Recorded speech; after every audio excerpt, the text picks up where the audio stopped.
कुछ hi guys, नमस्कार। नमस्कार। कैसे हैं आप?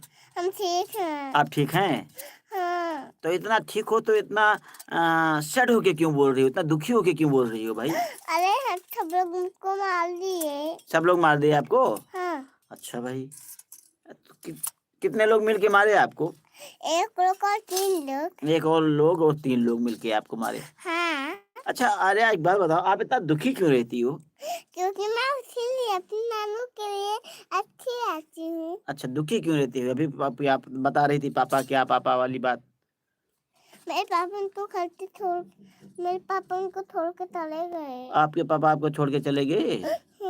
क्यों छोड़ के चले गए अरे आपको? क्योंकि मम्मी पापा घर में नहीं लाते हैं अब, वो घर से निकल जाते हैं। ओहो हो। मम्मी पापा इस घर में नहीं लाते हैं अब। हाँ, और आपको